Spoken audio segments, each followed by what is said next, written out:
പിതാവിനും പുത്രനും പരിശുദ്ധ റൂഹായിക്കും സ്തുതി, ആദിമുതൽ മുതൽ എന്നേക്കും തന്നെ ആമേൻ.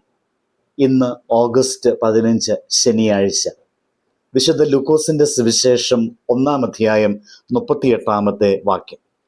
അതിനെ മറിയ, ഇതാ ഞാൻ കർത്താവിൻ്റെ ദാസി, നിന്റെ വാക്കുപോലെ എനിക്ക് ഭവിക്കട്ടെ എന്ന് പറഞ്ഞു. ദൂതൻ അവളെ വിട്ടുപോയി. ഇന്ന് നമ്മുടെ രാജ്യം സ്വാതന്ത്ര്യത്തിൻ്റെ ഓർമ്മ പുതുക്കുന്ന ദിനമാണ്. അതുപോലെ പരിശുദ്ധ കന്യക മറിയത്തിൻ്റെ സ്വർഗാരോഹണ പെരുന്നാളും നാം അനുസ്മരിക്കുന്നു. ഒരു വശത്ത് രാജ്യത്തിൻ്റെ സ്വാതന്ത്ര്യം, മറ്റൊരു വശത്ത് ദൈവഹിതത്തിന് സ്വയം സമർപ്പിച്ച മറിയത്തിൻ്റെ ജീവിതം. ഇവ രണ്ടിനെയും ബന്ധിപ്പിക്കുന്ന ഒരു വലിയ ആത്മീയ സത്യമുണ്ട്.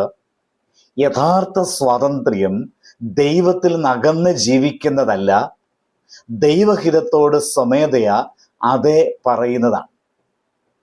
ഇന്നത്തെ വചനത്തിലെ ഇതാ ഞാൻ കർത്താവിൻ്റെ ദാസി, നിന്റെ വാക്കുപോലെ എനിക്ക് ഭവിക്കട്ടെ എന്നത് ചെറിയ വാക്കുകളാണ്.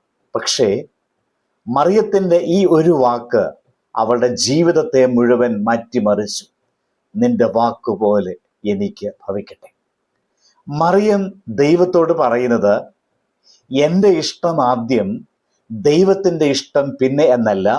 അവൾ പറയുന്നു, കർത്താവേ, എൻ്റെ ജീവിതം നിന്റെ കൈകളിലാണ്. ദൈവഹിതത്തിന് അതേ പറയുമ്പോഴാണ് നമ്മുടെ ജീവിതം യഥാർത്ഥത്തിൽ സ്വാതന്ത്ര്യമാകുന്നത്. നാം പലപ്പോഴും സ്വാതന്ത്ര്യം എന്ന് പറയുന്നത് എനിക്കിഷ്ടമുള്ളത് ഞാൻ ചെയ്യുമെന്നാണ്.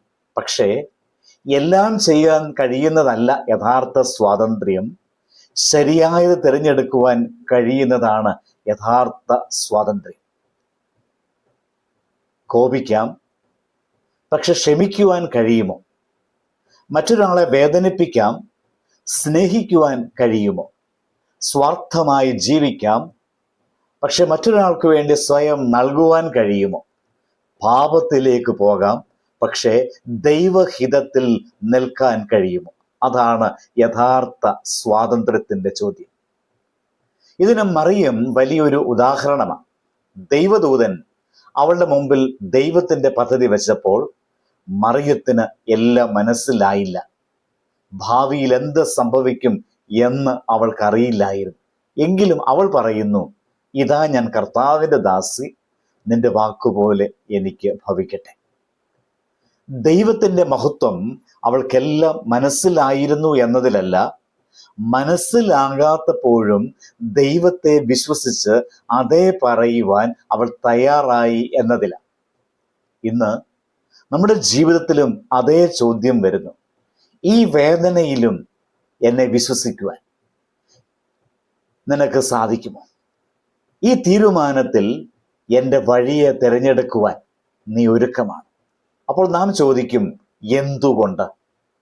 പക്ഷെ വിശ്വാസം ചിലപ്പോൾ എന്തുകൊണ്ട് എന്ന ചോദ്യത്തിന് ഉത്തരം കിട്ടിയ ശേഷം അനുസരിക്കുന്നതല്ല, ഉത്തരം കിട്ടുന്നതിന് മുൻപ് തന്നെ ദൈവത്തോട് അതേ പറയുന്നതാണ് വിശ്വാസം. ഇന്ന് നാം സ്വാതന്ത്ര്യം ആഘോഷിക്കുമ്പോൾ ഒരു ആത്മീയ സ്വാതന്ത്ര്യവും പരിശോധിക്കേണ്ടതുണ്ട്. രാജ്യത്തിന് സ്വാതന്ത്ര്യം ലഭിച്ചു എന്ന് പറയാം, പക്ഷേ എൻ്റെ ഹൃദയം ഇപ്പോഴും എന്തിൻ്റെ അടിമയാണ്? എൻ്റെ കോപത്തിൻ്റെ അടിമയാണോ? എൻ്റെ അഹങ്കാരത്തിൻ്റെ അടിമയാണോ? മറ്റുള്ളവർ എന്തു പറയുമെന്ന ഭയത്തിൻ്റെ അടിമയാണോ? പഴയ മുറിവുകളുടെ അടിമയാണോ? സ്വാർത്ഥതയുടെ അടിമയാണോ? ഇതാണ് നാം ഇന്ന് നമ്മോട് തന്നെ ചോദിക്കേണ്ടത്. എൻ്റെ ജീവിതത്തിൽ ദൈവത്തോട് അതേ പറയുവാൻ ഞാൻ ഇതുവരെ തയ്യാറാകാത്ത മേഖലകൾ ഏതാണ്? ഇന്ന് ചെയ്യേണ്ടത് വളരെ ലളിതമായിട്ടുള്ളതാണ്.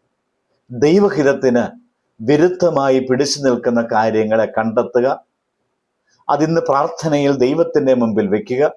മറിയത്തെ പോലെ, കർത്താവേ, എൻ്റെ ഇഷ്ടമല്ല, നിന്റെ വാക്കുപോലെ എനിക്ക് ഭവിക്കട്ടെ എന്ന് തീരുമാനിക്കുവാൻ നമുക്ക് സാധിക്കണം. പ്രിയപ്പെട്ടവരെ, സ്വാതന്ത്ര്യദിനം നമ്മെ ഓർമ്മിപ്പിക്കുന്നത് നാം അടിമകളായി ജീവിക്കേണ്ടവരല്ല.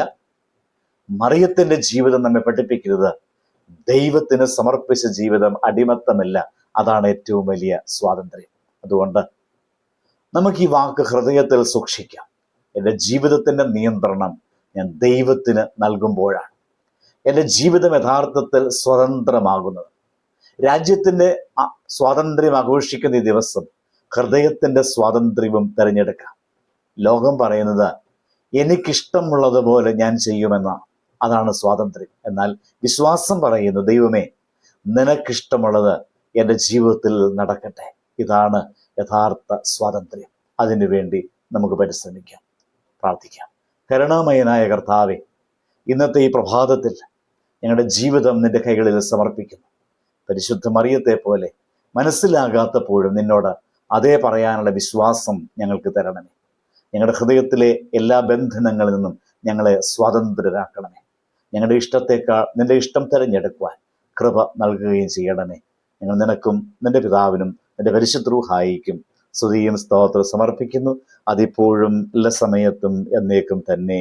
ആമേൻ. സ്വാതന്ത്ര്യദിനത്തിൻ്റെ എല്ലാ അനുഗ്രഹങ്ങളും എല്ലാവർക്കും നേരുന്നു. ദൈവം അനുഗ്രഹിക്കട്ടെ.